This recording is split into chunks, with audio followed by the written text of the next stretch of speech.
예, 시청자 여러분 안녕하십니까? 안녕하세요.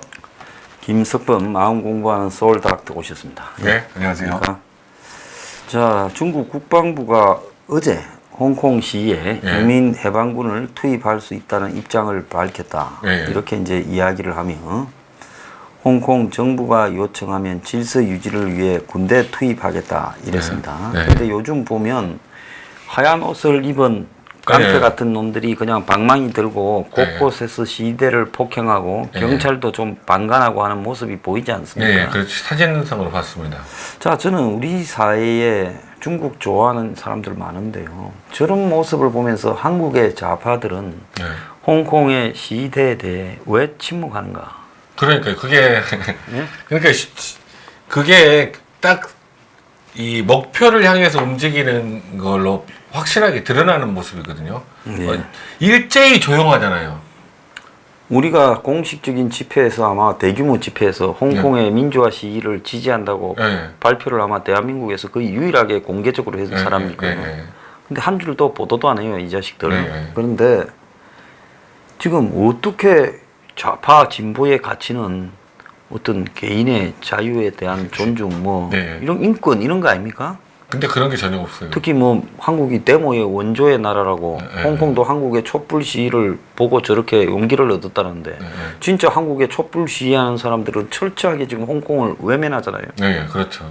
이 너무 이율 배반적이거나 진짜 모순 아닙니까? 그러니까 그들이 그들 핵심 지도부에서 지금 만들고자 하는 나라가 연방제잖아요. 연방제 통일. 근데 지금 현재 홍콩에서 벌어지는 걸 보면 그 체제가 다른 두 나라 체제가 다른 그 거의 통합이 어떤 식으로 되는지 그 결과를 보여주는 거잖아요. 홍콩이 중국에 다시 합병되면서 그 홍콩 시민들이 얼마나 이렇게 불안에 떨고 있는지 그 상황을 진짜로 잘 보여주는 거기 때문에 지금 그 주사파들이 굉장히 그 부분에 대해서 말을 못하고 있는 거 아닌가 그 생각이 듭니다. 지금 SNS에 중국의 그 인민군이 투입되고 있다는 게 네. 계속 화면에 지금 나오고 있다는 SNS에. 저도 오늘 그 사진을 봤어요. 예. 그러니까 거기 중국에 있는 고속철도를 타고 예. 홍콩으로 이동하는 그 중국 군인들 모습이 나오더라고요, 사진으로. 그래서 이제 그러면 강제 진압을 그렇게 폭력적으로 하겠다. 네, 좀 이런 모양인 것 같은데 네. 좀 웃깁니다. 아, 그러니까 저는 그 생각이 들어요. 그러니까 우리는 지금 현재 전체주의로 문정권이 가고 있지만 현재 완전히 전체주의가 된 상태는 아니지만 북한이나 러시아나 중국은 전체주의 체제 아닙니까? 그렇죠. 근데 왜 자꾸 일본, 미국 이런 자유주의 체제에서 멀어져서 전체주의 체제에 가까이 붙으려고 하는가? 그게 참 지금 중국에서 홍콩을 전번에 그 천안문 사태 때도 어떤 식으로 하는지 보시지 않았습니까? 예. 10,000명 이상이 죽었다고 하는데 그 천안문 광장에서. 예. 근데 이 홍콩시 진압 들어가면 굉장히 많은 희생자가 나올 거예요. 왜냐하면 중공에서도 지금 이거를 조금만 더 확대되면 신장 위구르 쪽의 독립운동과 연결이 될 것을 제일 우려하고 있을 거거든요. 예. 근데 이제 걔네들이 잘하는 게 폭력이니까 폭력 진압을 잘하니까 폭력 진압을 통해서 해결을 하려고 할 텐데 그렇게 되면 여실히 이 전체주의의 무서움 그리고 지금 현재 문재인 정권이 지금 하고 있는 모습의 결과의 무서움을 우리 국민들이 확실하게 알게 될 것입니다. 자, 중국에 인민군이 투입돼서 거기 홍콩을 강제 진압한다요. 아마 서방 세계에 양심이 있는 서방 세계라면 이걸 외면할 수 없을 거고요. 그렇다면 중국에 대한 경제 제재에 돌입을 할 수밖에 없을 거고 문제가 심각하게 이제 터지면 그리고 이제 거기에 사상자가 나오게 되면 중국은 아마 망해가는 경제에 결정타를 이렇게 얻어맞게 될 거라고 보는데요. 자, 우리가 남일처럼 생각할 게 아니라 어느 날 한국에도 지금 영화 인라인이 그런 거 아닙니까?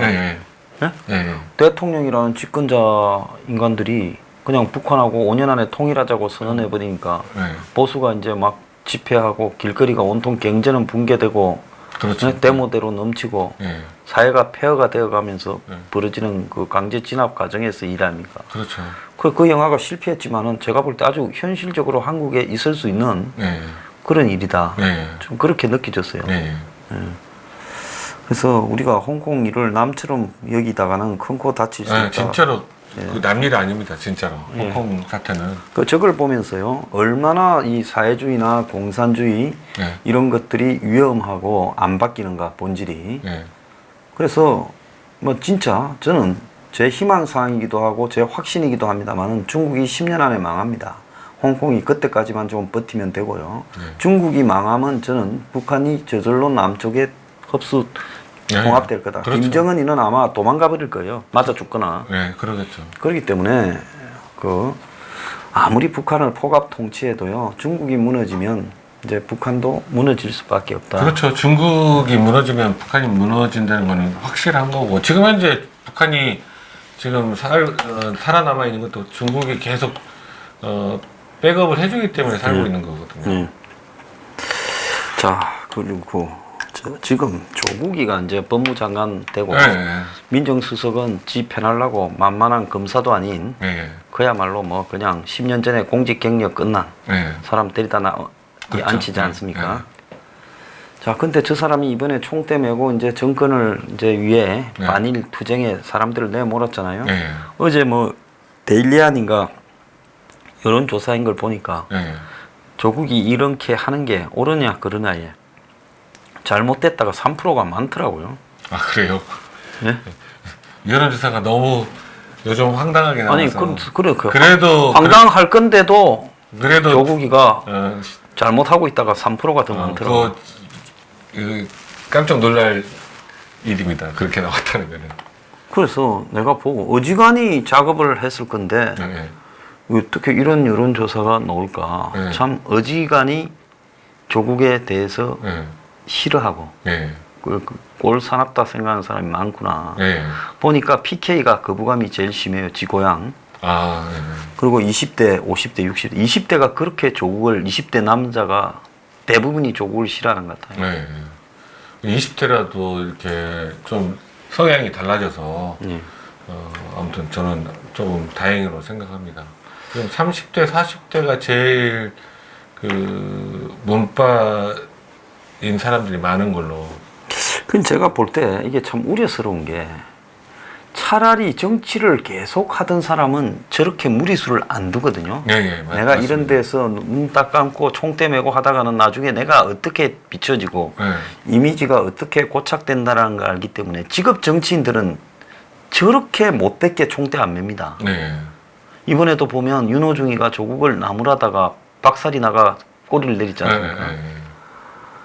근데 뭐 윤호중뿐만 아니라 민주당의 상당수가 이거는 아닌데라고 생각하고 있을 거예요. 말을 안 하는 거죠. 말을 못 하는 거죠.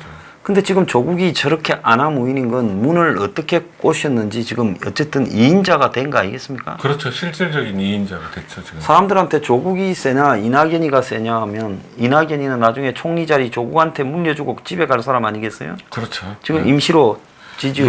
이낙연 씨는 그냥 지금 현재 그거잖아요. 행사 참여하는 사람. 의전 총리. 그래서 이제 아마 총선 때까지 호남표를 좀 붙들어 매놓으려고 이낙연이를 하고 총선 끝나면 아마 조국이 법무장관 몇 개월 하다가 총리 갈 거라 봅니다. 그래서 PK 대통령의 PK 총리 해가지고 너끼리 다 해먹냐 하는데도 아마 안하무인이 돼서 그래 할 거라 봐요. 무지한 짓을요. 그런데 이게 늦게 이 맛본 사람이 더 심하다고. 지금 조국이 하고 다니는 짓거리를 보면 일개 교수였잖아요. 그것도 미국 유학도 가고 했던 교수. 미국 가서 미국 시스템을 안 배우고 뭘 배우고 왔는지 모르겠어요. 그리고 법이라면 이게 일종의 철학하고 똑같은 거 아니에요. 그렇죠. 예. 그럼 법 철학을 공부한 사람이 저렇게 무법적으로 네 편 아니면 내 편이냐. 어제 서울대 교수들, 동료 법대 교수들이 조국을 너무 비판했지 않습니까? 예, 너무 선동을 안 좋은 방식을 하고 있어요. 그럼 뭐 대법원에서 소수 판결을 한 2명의 무슨 대법관들은 이적행위거나 친일이. 그러니까 그게 말이 안 되냐. 동료들이 그렇게 이야기를 했지 않습니까? 예.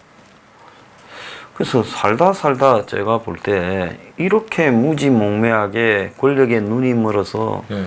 그야말로 총대를 노골적으로 보통 사람이 얼굴이 이렇게 창피해서 저래는 못하거든요. 권력의 그 뒤가 얼마나 무서운지를 아직 모르는 것 같아요.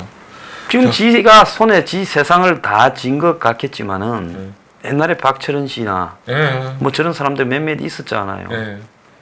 조심조심 해도 뒤끝이 있는 건데 이런 식으로 안하무인 해버리면 그 본인이 그 뒷감당은 본인이 다 할 수밖에 없죠 결국은. 군사 정권 때 보면 뭐 허문도, 뭐 허삼수, 뭐 쓰리허입니까? 뭐 그런 사람들도 다 나중에 이 권력이 그렇죠. 허망하다는 걸 몸소 보여줬는데 지금 군사 정권 시대도 아니고 민주주의 시대에서 문재인 하나만 믿고 저래 까불락거리면 아니 지가 대통령이 되고자 하면 저런 식으로 처신하면 되겠습니까? 대한민국 국민들이 다 그냥 이념에 눈이 뒤집힌 사람만 있어요?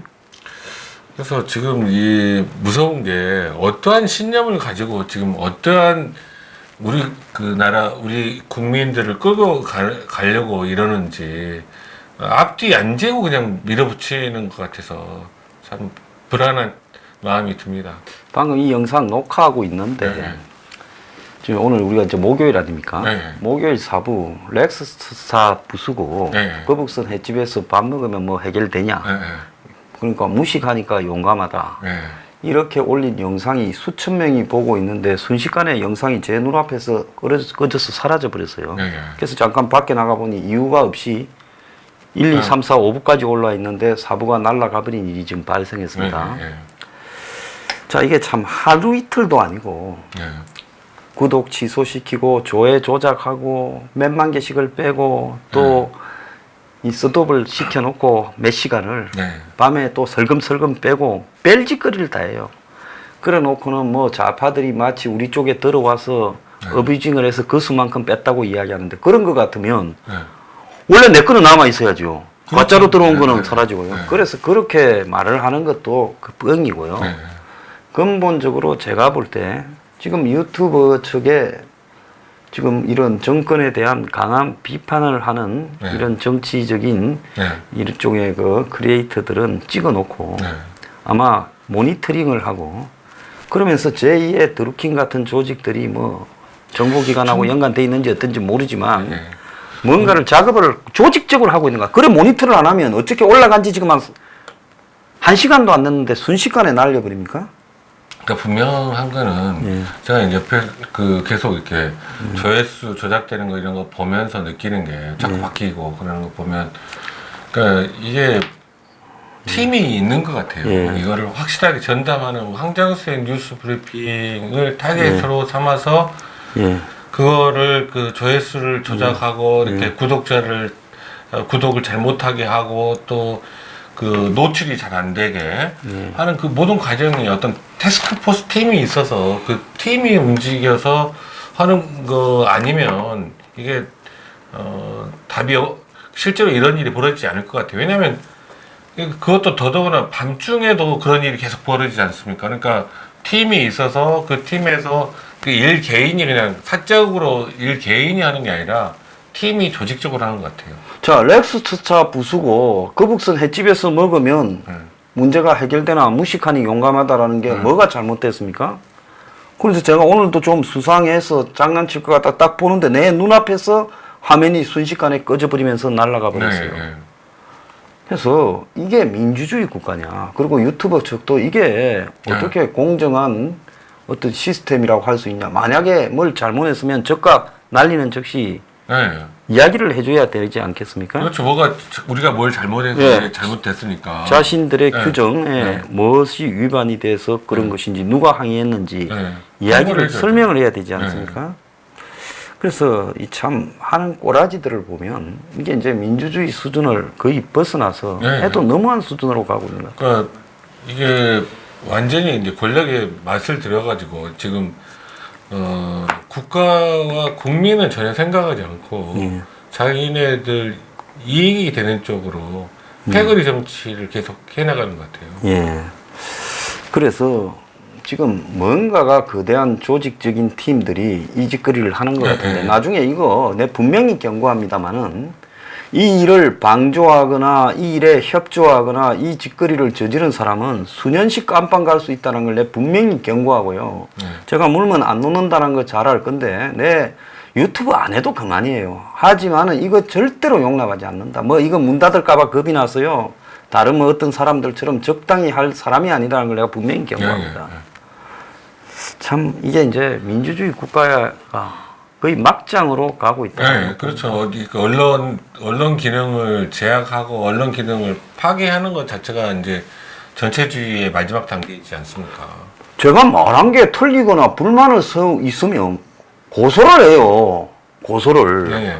그래서 고소를 해서 법적으로 다투어 보자는 겁니다. 네. 그리고 제가 말한 영상이 잘못이 있으면 그거에 대해서 나한테 법적인 책임을 묻거나 제도적으로 책임을 묻는 방법으로 해야지 왜 숨어서 뒤에서 이 짓거리를 하는 거예요. 그러니까요. 예. 마치 그러니까 이게 무서운 게 목적을 위해서는 수단과 방법을 안 가리는 거잖아요, 지금. 예. 그러니까 우리 자유 시민들을 억압하는 것이 자기네들의 목표에 부합하다고 생각하면 무슨 일이라도 할 사람들이라고 느껴져요. 지금 하는 짓이 그래요. 예, 그래서 화면을 올려놓고 몇천 명이 보고 있는데 순식간에 날려버려서 꺼버리는 네. 이런 짓거리를 하고 있다라는 거는 이거는 일종의 저는 폭력이라고 봅니다. 테러죠, 테러. 예. 네. 참 기가 찬다고 보고요. 네. 자, 나중에 하겠습니다. 분노를 좀 삭혀야지. 자, 출근이 두려운 정신질환 산재가 1년 새 60%나 증가했다. 요즘 네. 젊은 사람들이 회사 가는 걸 두려워하는 사람이 회사의 뭐 이지매라든지 집단 따돌림 또 조직 질서에 대한 부적응 굉장히 많은 것 같아요. 네.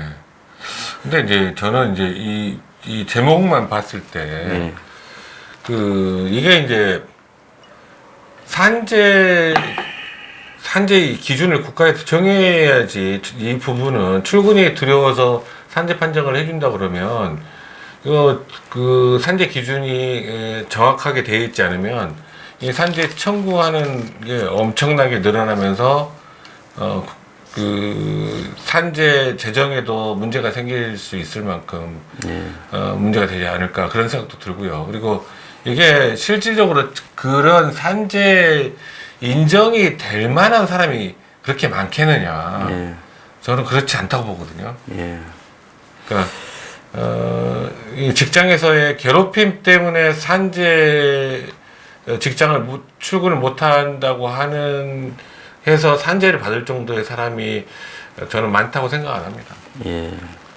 제 개인적인 판단인데 그래서 이 산재를 적용을 한다면 그 산재 기준을 좀 국가에서 그 전문가들 모아놓고 기준을 엄격하게 잘 적용을 해야지. 안 그러면 여러 가지 그 사회적인 문제를 유발할 수 있거든요. 네. 자, 그 산재도 기준이 좀 명확해야 된다. 전적으로 공감하고요. 얼마 전에 그 김성한 전북교육감 상상고 자사고 폐지에 앞장서 갖고 총대 맸는데 자기 아들은 뭐 캠브리지 캠브리지 대학교에 다니고 있다고요. 자, 근데 이 사람이 1심에서 무죄였는데 2, 3심에서 뒤집어져서 최종적으로 부당 인사 개입 혐의로 지금 벌금 1,000만 원을 받았네요. 확정이 됐네요. 자, 벌금 1,000만 원을 받은 것은 어떻게 됩니까? 그러니까 벌금 1,000만 원 받으면 교육감직은 유지는 한다네요. 유지 선거법이 아니니까 괜찮은 건가요? 선출직 공무원은 금고 이상을 받아야 되고 선거 관련해서는 이제 100만 원 이상이면 날아가는데 근데 부당 인사 개입을 했으면 잘못한 거잖아요. 잘못했죠. 근데 그런 사람이 계속 그 직위를 유지할 수 그게 있도록 말도 안 되는 거죠.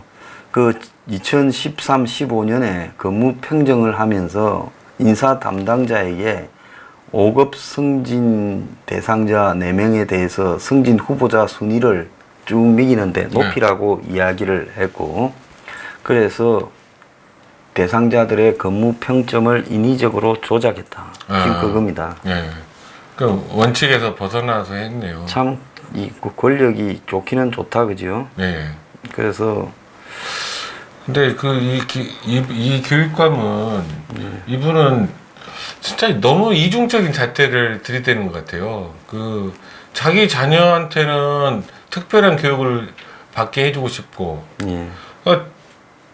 그 대부분의 사람들에게는 그냥 일반적인 교육을 다 받게 평등을 강조하고, 이게 참 조희영 교육감도 자기 자녀들은 다 외고 나왔지 않습니까?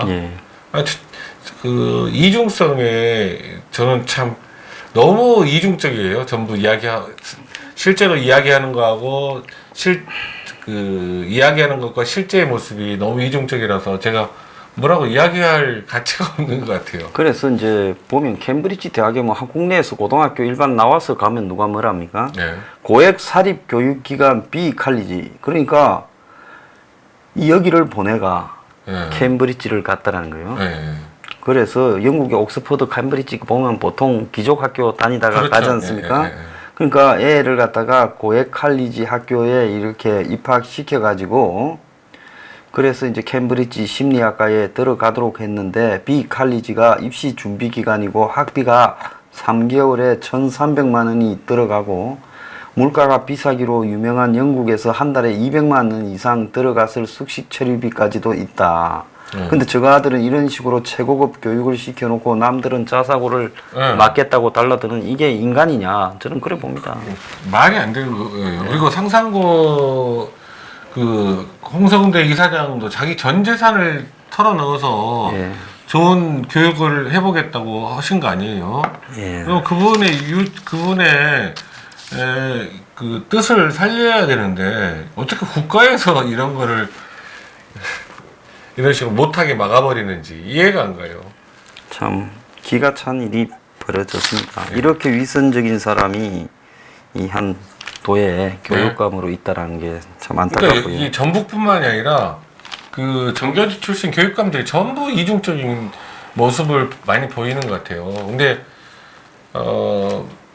다 그렇지는 않겠지만, 정교조 전체가 다 그러지는 않겠지만, 좀 마음에 가슴에 손을 얹고 항상 어떤 결정을 하실 때는 이념에만 충실하지 마시고 상식적인 선에서 좀 생각을 좀 해보셨으면 좋겠어요. 참 기가 찬 이야기가 벌어지고 있습니다. 자, 지금 마음이 저도 좀 혼탁해지고 있는데요. 저 마음 공부의 목표에 대해서 말씀해 주십시오. 시청자 여러분, 마음 공부의 목표가 뭘까요? 우리가 마음 공부하는 목표가 뭘까요? 저는 이제 일단 마음 공부를 하게 되면 좀 삶이 참 힘들잖아요. 삶이 고통스럽고 살아가는 것 자체가 그 고통에서 벗어나는 게 실제로는 마음 공부의 목표가 되겠죠. 근데 마음 공부 고통에서 벗어나려면 근데 어떤 것들이 그 전에 그 핵심 목표를 가지고 해야 되냐면, 제가 지금까지 공부해 본 결과로는 아상을 줄여 나가는 것. 그러니까 자기 자신, 에고 이런 아상을 줄여 나가는데 초점을 맞추면 아상이 들어감에 따라서 마음이 많이 편안해지는 경험을 하거든요. 그러니까 아상을 줄인다는 거는 제가 예전에 말씀드렸던 것처럼 금강경의 핵심 주제가 아상 줄이기거든요. 아상. 그래서 나 자신, 내가 뭘 했다, 내가 이걸 했다, 내가 무엇을 할 것이다, 내가라는 단어에 초점을 맞춰서 행동을 하는 것 자체가 실제로는 굉장히 고통을 가중시키는 측면이 있어요. 그래서 실제로 제가 지금 살아가면서 어떤 사람이 저한테 막 화를 낸다고 합시다. 화를 낸다고 할 때 저는 그때 마음속에 어떤 생각이 들 때가 있냐면 나는 나랄 게 없다라는 생각을 계속 유지하고 있으면 그 사람에 대해서 그 평정심이 그대로 유지가 되더라고요. 그러니까 실제로 우리가 나라고 생각하는 거는 생각, 감정, 느낌 이런 것들이 덩어리잖아요. 생각의 덩어리, 감정의 덩어리를 나로 생각하는데 그거는 전부 고정되어 있는 실체가 아니라 계속 변화하고 바뀌는 거잖아요. 그래서 변화하고 바뀌어 나가는 거기 때문에 그 고정된 실체가 아니기 때문에 나라는 건 없는 거죠. 그래서 불교에서는 무아를 제법 무아라고 무아를 주장을 하셨죠, 부처님께서. 그래서 그런 무아를 철저하게 깨달아 나가면 나갈수록 장좀 꺼내. 소리가 자꾸 나면 비타차 무아를 다시 장을 끊어. 다시 할게요. 무아를부터요. 자, 이제 다시 시작. 무아를 철저히 그 자기 인생 삶에 그 적용시켜 나가는 과정을 하다 보면 조금씩 자기 아상이 줄어드는 그 경험을 하게 되거든요. 그 아상이 들어가면서 그만큼 줄어든 만큼 고통이 줄어듭니다. 제가 이거는 제 경험으로 말씀드리는 거고, 그 감정이 막 폭포수처럼 쏟아지는 그 현장 안에서도 나는 평정심을 유지할 수가 있는 경우들이 많이 생기더라고요, 점점. 그러니까 항상 내가 뭘 했다, 내가 이게 나를 강화시키고 있는 거 아닌가, 그러니까 고정된 실체로 나를 믿고 있는 거 아닌가 하는 부분을 유심히 자기 감정, 생각을 지켜보시면 그 실체를 느껴보실 수 있습니다. 네. 오늘 좋은 말씀 감사합니다. 네, 감사합니다. 마치겠습니다. 네.